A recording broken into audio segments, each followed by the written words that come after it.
그 아이들이 이제 개방교합이 있어서 이제 그 부분을 좀 걱정하시는 부모님들도 계실 거라고 생각합니다. 이제 개방교합이라고 하면은 이제 오픈바이트죠. 그래서 뭔가가 열려 있다. 이게 이제 주로 우리가 발견하는 개방교합의 특징은 앞니가 열려 있어요. 그래서 대부분은 윗니가 덮든 뭐 반대교합을 아랫니가 덮든 뭐 어떻게든 앞니들이 만나야지 우리가 이제 앞니의 기능이라고 하면 음식을 끊어 먹는 기능, 절단 기능이 있어서 이런 기능을 할 수가 있겠죠. 개방교합이 있으면 제일 불편한 게 이 부분이에요. 그래서 일단은 뭐 주로 이제 아이들이 하는 말 자체가 샌드위치를 먹으면 내지는 이제 햄버거를 먹으면 야채는 그대로 쭉 빠져나와요. 뭐 이런 식이에요. 그래서 끊어 먹을 때 어금니로 끊어 먹으려고 생각해 보죠. 굉장히 불편하거든요. 음식을 이렇게 먹으면 여기에 덜 묻는데 어금니로 끊어 먹으면 굉장히 많이 묻어요. 끊어 먹기도 힘들 뿐더러. 근데 개방교합이 있으신 분들은 굉장히 자연스럽게 어금니로 음식이 이렇게 가죠. 끊어 먹을 때도. 그래서 아이들이 개방교합이 있을 때 도대체 얘는 나는 아닌데 얘는 누굴 닮아서 그렇지 이렇게 생각하실 수도 있는데 이게 선천적으로 개방교합의 어떤 특징을 갖고 있는 골격적인 특징이 있습니다. 그래서 일단은 이 교합 골격 자체 이게 위턱이고 이게 아래턱이면 아래 위턱의 어떤 간격 자체가 조금은 내밀어져 있고 후방으로 들어가 있고 돌출이 전혀 없는데 개방이 있는 경우보다 뭔가 내밀어져 있고 돌출이 있는 뼈의 어떤 구조를 갖고 있을 때 개방교합이 생기기가 쉽거든요. 그래서 일단은 돌출이 조금 있다 이렇게 보시면 되고, 그리고 잇몸뼈의 어떤 그런 길이 자체도 조금은 짧을 수 있겠습니다. 내밀어져 있으니까. 그리고 또 습관이 또 관련이 되어 있을 수 있어요. 습관은 개방교합에 있어서 이 선천적으로 얼굴의 형태 이런 것도 원인이 있을 수 있겠지만 개방교합은 어떤 기능적인 원인, 습관적인 원인, 어떤 그런 부분들이 굉장히 크게 작용을 하는 어떤 부종교합의 패턴이라고 볼 수 있겠습니다. 그래서 가장 크게는 입을 벌리고 있는 구호 같은 경우, 그리고 혀를 내미는 습관, 그리고 입술을 계속 깨물거나 그 다음에 이제 손톱을 깨물거나 여러 가지 습관이 있어요. 그래서 그런 개방교합들이 어떤 좋지 않은 습관과 관련된 그런 어떤 결과물이다 이렇게 보시면 되고, 이 개방교합이 생김으로써 우리가 단지 음식물을 이제 먹는 것 자체가 불편하다, 그리고 이제 보기가 싫다 이거보다도 또 굉장히 발음이나 이런 부분에도 영향을 미칠 수가 있습니다.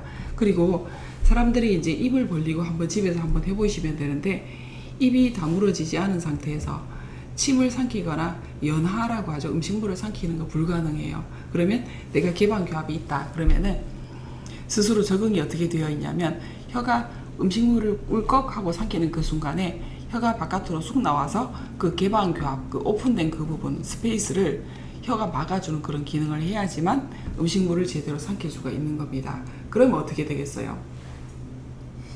그런 혀의 보상적인 그런 기전에 의해서 기존에 있던 개방교합이 조금 더 커지는 쪽으로 가겠죠. 그래서 계속해서 악순환이 생기는 거죠. 그래서 또 개방교합이 있다 보니까 입을 꼭 다물기도 힘들고, 그럼 구호흡 쪽으로 조금 더 기울게 되고, 주로 입으로 숨 쉬게 되고 코로 숨 쉬지 않게 되고, 어쨌든 이제 이게 악순환이 조금 시작이 되는 그런 부분이 있다.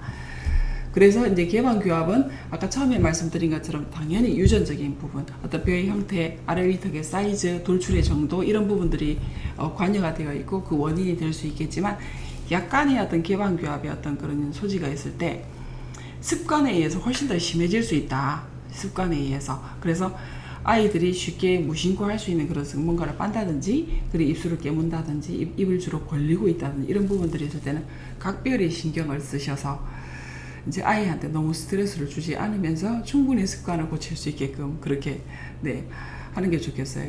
저희 개인적인 그 기억으로는 어렸을 때는 제가 나이가 좀 있어가지고 TV가 집집마다 있진 않았거든요. 그래서 저희도 TV를 나중에 사고 그랬는데, TV를 보면 너무 재밌잖아요. 그래서 항상 입을 해 벌리고 이렇게 TV를 본 것 같아요. 그래서 우리 아버지가 어떻게 하셨냐면, 입 리마인드를 항상 시켜주시는, 입 이러면 전부 다 입을 쫙 벌리고 TV를 보다가 입을 이렇게 다무는 거예요. 그래서 그게 굉장히 제가 어렸을 때 내가 항상 지금 생각해보면 항상 구호흡을 하고 있었구나, 입술에 힘이 없었구나, 돌출이 있었구나 라는 생각을 하게 되는 것이 그 장면이거든요. 그래서 우리 이제 형제들이 앉아서 TV를 보고 있는데 입 이렇게 소리가 뒤에서 들려요. 그러면 입을 자동으로 다무는 거죠. 이게 서로 약속이 돼 있는 거죠. 입 이렇게. 그래서 이게 이제 한 예라고 이제 제가 설명을 드리는 건데, 너무 스트레스 주지 않으면서 그렇지만 명확하게 아이한테 입력이 될 수 있는 방법으로 아이가 이제 입을 항상 주로 벌리고 있을 거잖아요. 그때 뭐 이름을 부른다든지 이름이 수야면은 이제 수 뭐 이렇게 약간 단호한 그런 발음으로 아예 이름을 불러서 뭔가 이제 리마인드를 시켜주는 것도 방법일 것 같아요. 저는 이게 그만큼 성장기에는 습관이 중요하다. 그래서 본인이 충분히 개방교합이 더 심해질 수 있는 그런 습관을 충분히 컨트롤할 수 있고, 그걸 할 수 있다면 우리가 커서도 교정이 필요 없을 수 있는 그런 정상교합으로 도달할 수도 있다. 이렇게 말씀드리겠습니다. 개방교합이 발견이 됐을 때 이제 아이를 데리고 병원에 지금 당장 가야 될지 조금 더 있어야 될지 이런 부분들도 고민이 되실 거라고 봐요. 그래서 지금 현재 그 치아가 유치가 남아 있고, 이제 그러면 유치열, 이제 그 혼합치열이라고 얘기를 하죠. 유치도 일부가 있고 영구치도 일부가 있고, 그런 경우는 조금 더 기다려도 그게 상관이 없습니다. 그렇지만 아까 말씀드린 것처럼 습관은 무조건 생각을 해야 되고 고쳐야 된다, 없애야 된다 이거고, 그 다음에 영구치열이 전체적으로 바뀌었어요. 그러면은 그래도 여전히 개방교합이 있다. 그리고 개방교합이 있음과 동시에 습관과 같이 발견이 된다. 그러면 개방교합은 어떤 우리가 교정치료를 통해서 충분히 그 부분을 개선을 시키고, 개선시킨과 동시에 습관도 같이 조절할 수 있는, 저희가 또 추가적인 장치를 쓴다든지 아니면 저희가 교육을 시킨다든지 훈련을 시킬 수 있는 부분이기 때문에 그 부분을 같이 이제 진행을 하는 게 좋겠죠.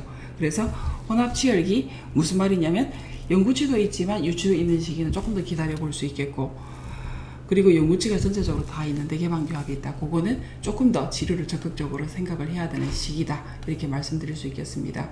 이거와 조금 반대되는 케이스가 주걱턱의 경우인데, 아이가 이제 만으로 3세, 4세, 5세, 뭐 심지어는 6세 정도인데 대부분이 유치예요. 영구치가 거의 없거나 한두 개 있거나, 이런 시기에 우리가 어떤 주걱턱의 경향이 보인다. 뭔가 반대교합이 생기는 것 같고 내밀어지는 것 같고, 그런 경우는 즉시 병원을 찾으셔서 검사도 받고, 그리고 이제 진단을 해서 치료가 필요한 시기인지를 판단하는 것이 매우 중요한데, 개방교합은 그거보다는 조금 더 여유있게 대응을 해도 될 것 같다. 이렇게 차이점을 말씀드리겠습니다.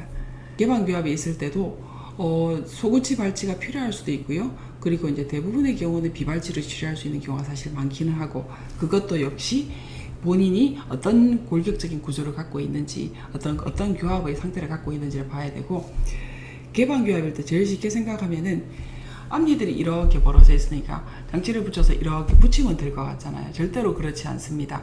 이거는 가장 쉬운 치료법이고, 실제로도 이런 식으로 치료를 하는 그런 메카닉스를 많이 쓰는 경우도 있지만, 원인을 충분히 분석을 해서 이 개방교합의 원인 자체가 어금니가 과도하게 정출이 되어서 얘들은 닫고 앞니가 떠 있는 건지, 어금니나 작은 어금니 다른 치아의 어떤 위치나 교합은 충분히 정상인데 앞니에 2개나 4개만 벌어져 있는 건지, 그런 원인적인 그런 부분을 충분히 분석을 해서 거기에 맞게끔, 예를 들어서 어금니 원인이 있다면 어금니 원인을 충분히 제거하고 치료하는 쪽으로 치료의 포커스를 맞춰야지, 어금니가 충분히 문제가 있어서 어쩔 수 없이 앞니가 열려서 개방교합이 형성이 되어 있는데 앞니를 더 당겨서, 무슨 말이냐면 윗니는 더 내리고 아랫니는 더 올리고 이런 식으로 교정을 했을 때는 오히려 훨씬 더 치아 건강이나 교합의 안정성이 깨질 수 있기 때문에 그 부분은 굉장히 주의를 해야 되겠습니다. 그래서 포인트는 개방교합이 있고 앞니가 벌어져 있다고 해서 무조건 앞니들을 더 끌어내려서 닫는 것은 아니다. 그런 치료가 개방교합의 치료가 아니다 라는 부분입니다.